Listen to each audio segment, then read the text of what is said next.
6 से 5 से लेकर 14 वर्ष का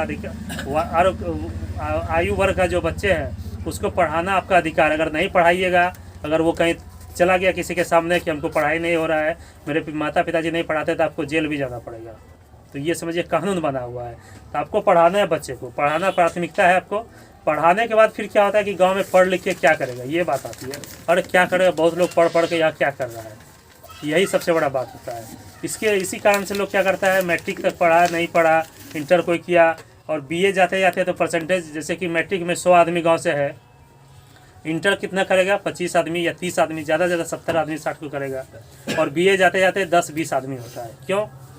एक तो छोटा छोटा चीज़ों को देख के हम समझौता कर लेते हैं कि घर में मेरे खाना नहीं है, घर में मेरा बेटी ब्याह करना है, उसके लिए पैसा नहीं है, या और भी परिवार जवान बच्चा हो गया, शादी भी कर लेना है, कुछ ना कुछ समस्या हो जाता है, जिसके कारण हम उसको पढ़ाई बीच में छोड़ देते हैं। नहीं, ऐसा नहीं करना है। आपने प्राथमिक रूप से पढ़ाएं, उसको आगे बढ़ाइए, उसको और भी पढ़िए। कम से कम बीए करने का, पढ़ाई का मतलब आजकल कम से कम बीए करिए। बीए वैसे जगह पर करिए, नहीं कि गांव कॉलेज कहीं है और हम घर में रह कर कर रहे हैं। कोशिश कीजिए कि उसको थोड़ा पैसा दे करके शहर में भेज के वैसी जगह पे कराएं जहाँ पे क्लास होता है, कोई टीचर आकर के बताता है, बोर्ड पे कुछ समझाता है, बुझाता है।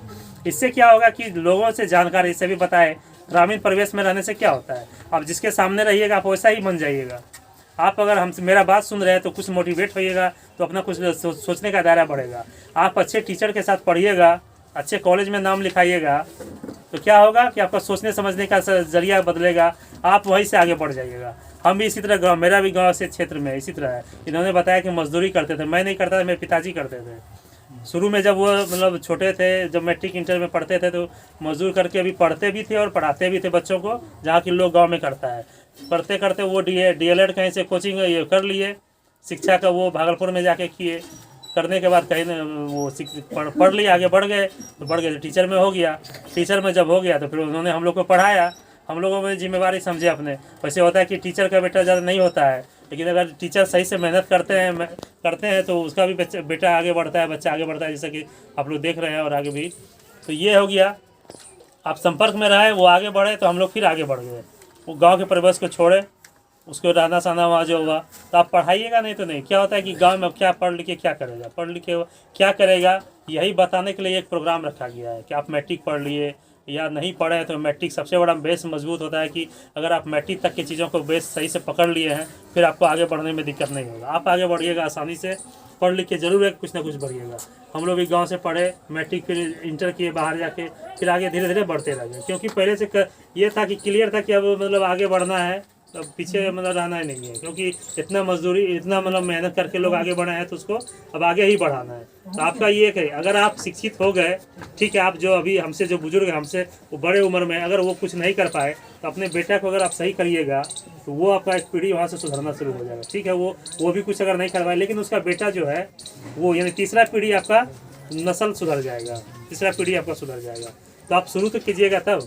हमारे भी घर में बगल में हम लोग पढ़ के आगे बढ़े, लेकिन दूसरा जो था हमारा जो चचेरा भाई था, वो उसका वही हाल था। गांव में मैट्रिक भी नहीं पढ़ पाया, मजदूरी करने लगा, खेती बाड़ी में प्राथमिकता हो गया पेट पे और पैसा पे। पैसा 2-4 पैसा मिल जाता है कहीं से, उस पर चला गया, तो वो आज उसका स्थिति वही रह गया, वो गाँव में रह गया। फिर हम लोग आगे बढ़ गए, जबकि कोशिश किया कि हम लोग उसको भी पढ़ाए, लेकिन नहीं बढ़ पाया। तो कोशिश ये करना है कि सर भी हैं, ये सर भी सहयोग करते हैं, और भी हमारे ये टीचर भी हैं, ये भी अपना एक स्कूल चलाते हैं। कहीं से वो शिक्षा लीजिए, पढ़ाई कीजिए, पढ़ाइए अपने बच्चे को, आगे बढ़ाइए। और आगे बढ़ के क्या करना है वही बताने के लिए बाहर से बड़े बड़े ऑफिसर लोग आते हैं, प्रशासनिक। इसमें कोई नेता नेत्री का कोई मतलब नहीं है, सिर्फ प्रशासनिक पदाधिकारी हैं, प्रोफेसर हैं, बस यही लोग जुड़े हुए हैं। उसमें बड़े बड़े IPS अफसर आएंगे और भी प्रोफेसर लोग आएंगे, वो बताएंगे कि आप क्या करना है। सिर्फ नौकरी है, ऐसा नहीं है कि सबको नौकरी ही मिल जाएगा।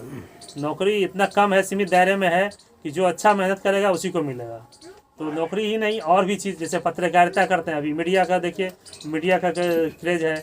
अभी नया नया इन्वेंशन का नया नया आइडिया का ज़माना है। आपके पास क्या नया ऐसा आइडिया आ जाएगा कि कुछ नया आप कर लीजिएगा और आप वहीं से बढ़ जाइएगा आगे। अब देख ही रहे हैं कि कुछ कुछ छोटा छोटा काम ऐप बना के कुछ ऐसा ऐसा काम करता है, लोग आगे बढ़ते जा रहे हैं। सूचना मतलब ये इन्फॉर्मेशन का ज़माना है। हमसे ज़्यादा आबादी चाइना में, इस तरह आबादी है ना, इससे ज़्यादा आबादी चाइना में है।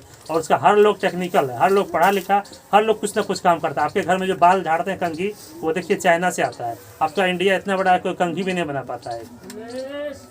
थर्मस, मग, बाल्टी, जो भी आपका छोटा छोटा चीज़ है, सब चीज़, कुर्सी तुर्सी, जितना भी चीज़ है, फूल माला, जब जब जो पर्व आता है चाइना से भर भर के माल आता है। और भाई इतना बड़ा आबादी है, अपने पास कुछ नहीं है, क्यों? पढ़ाई में सबसे पीछे रह गए। वर्षों से पढ़ाई नहीं करवाया गया, सदियों से पढ़ाई नहीं करवाया गया। जो हमारे महापुरुष सब आए आज़ादी के बाद, तब फिर पढ़ाई का अधिकार मिला। महिलाओं को तो था ही नहीं, अब धीरे धीरे मिला है। महिलाओं के लिए सबसे ज़्यादा अवसर है कि 35% रिजर्वेशन है। किसी भी कैटेगरी का है महिला, जनरल से हो, SC ST OBC किसी का हो, उसको सबसे पहले 35%, उसका नंबर कम रहे, चाहे क्वालिफाई करेगी तो पहले 35% उसको मिलेगा, तब जाके लड़का को मिलेगा। तो महिला बच्चों को पढ़ाई, बच्चियों को पढ़ाइए, उसके लिए काफ़ी ज़्यादा अवसर है। अभी देखिएगा हर विभाग में लड़कियां बहुत ज़्यादा आ रही है। बिहार में, अगर बिहार में ही नौकरी लेना है तो 2-3 चीज़ ऐसा कि हर बार आता है। यहाँ सिपाही का हर साल आएगा, सिपाही कोई नहीं रोक सकता है। ग्रामीण परिवेश के लिए, लोगों के लिए सिपाही सबसे अच्छा है। कम मतलब जल्दी नौकरी लग जाता है, इंटर होते होते हो जाता है, इंटर पास कीजिए। सिपाही हर साल आएगा। BPS दरोगा वगैरह जो है ये हर साल आता है।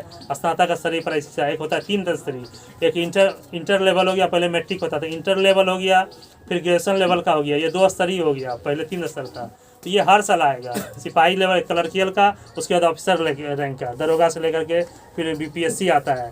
तो ये हर साल आते रहेगा। पढ़ाई की जो नौकरी का यहाँ कमी नहीं है, कमी है तो लोग पढ़ने वाले नहीं है, इसलिए लोग बाहर से आ जाते हैं। यूपी से भर के आते हैं वहाँ से, क्योंकि यहाँ पे है ही नहीं, तो बाहरी लोग आ जाता है।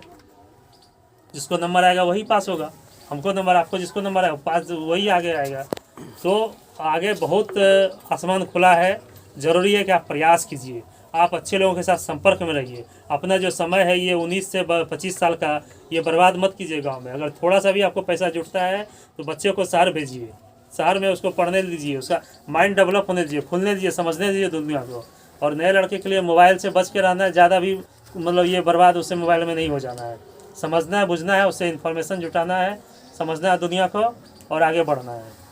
तो इसी कार्यक्रम को लेकर के ये 12 मार्च को है, बहुत बड़ा प्रोग्राम होता है। हम लोग 2 प्रोग्राम किए हैं। श्री कृष्ण मेमोरियल पटना में पूरे बिहार के लोग जुटते हैं। काफ़ी अच्छा प्रोग्राम, नाश्ता भोजन सब मिलता है।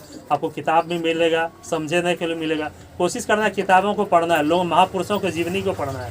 हम जब हमारे पिताजी टीचर थे तो स्कूल से बहुत सारा महापुरुषों के जीवनी का किताब लाते थे। अभी पता नहीं मिलता है कि नहीं, तो हम सबको पढ़ते थे। 5-6 तक में हम लोग गाँव जब तक रहते थे सबको पढ़े हुए थे। महापुरुषों की जीवनी पढ़ना चाहिए। उस समय हम लोग महात्मा बुद्ध, फूले, बहुत सारे जितना भी महापुरुष हैं सबका आता था तो हम लोग पढ़े थे। पढ़ने से, जीवनी पढ़ने से उसके जीवन पे चलने के लिए मतलब ये सीख मिलता है। और यकीन मानिए अगर आप सही जगह पे हैं, अच्छा है, अगर जो सोचते हैं, ये कहावत भी है कि बहुत पहले कोई कहा है, आप जैसा सोचते हैं वैसा ही होता है। आप जो चाहिएगा वो बन जाइएगा, लेकिन उसके लिए थोड़ा मेहनत करना पड़ेगा। ये नहीं कि हम सोच लिया IAS बन जाएगा, IAS बन जाएगी। अरे भाई IAS बनने के लिए एक सिलेबस होता है। BA पास करिए, सबसे पहले एक सिलेबस, उसको सिलेबस को पढ़िए, मटेरियल जुटाइए, आप सही दिशा में काम कीजिए, सोचते रहिए, सही दिशा में काम कीजिए, कोई नहीं रोक सकता है। आप हमारे मोहल्ले के सीतामढ़ी का बच्चा IIT पास कर गया घर में बैठे बैठे, इससे भी मतलब ख़राब उसका ये रहन सहन है। और IIT जैसा एग्ज़ाम पास कर गया घर में रह के, कैसे कर गया? उसने मेहनत किया, प्रयास किया। देखते हैं कि आजकल गांव में रहते रहते BPSC और IAS निकाल लेता है लोग। मेहनत करता है, चीज़ों को समझता है। तो आप लोग भी अपने बच्चों को मोटिवेट कीजिए। सब लोग में एनर्जी भरा हुआ रहता है, सब में दिमाग जो है बराबर रहता है। सही उसका ये है कि उपयोग कैसे लोग करें। उपयोग करेंगे, अच्छे लोगों के संपर्क में रहेंगे, अच्छे जगह जाएंगे, इस तरह का भाषण सुनेंगे, उसी से इंस्पायर्ड हो जाएंगे। हम लोग जब थे, हम लोग जब बन गए तब तक किसी अफसर से नहीं मिलते थे। ऐसे DSP USP तो क्या, सिपाही से भी मिलना मुश्किल था। सिपाही देख के लोग भागता, क्या हो गया, नहीं हो गया। और यहाँ हम लोग ऐसे बच्चे से कितना मोटिवेट करते हैं। तो मोटिवेशन मिलने से लोग आगे बढ़ते हैं। तो बच्चों को भेजना चाहिए, समझना चाहिए, आगे बढ़ेंगे। निश्चित तौर पे आप लोग सहयोग कीजिए। आप लोग नहीं बढ़ पाए हैं, लेकिन अपने बच्चे को, परिवार को आगे बढ़ाइए। बहुत बहुत धन्यवाद। 2 शब्द अभी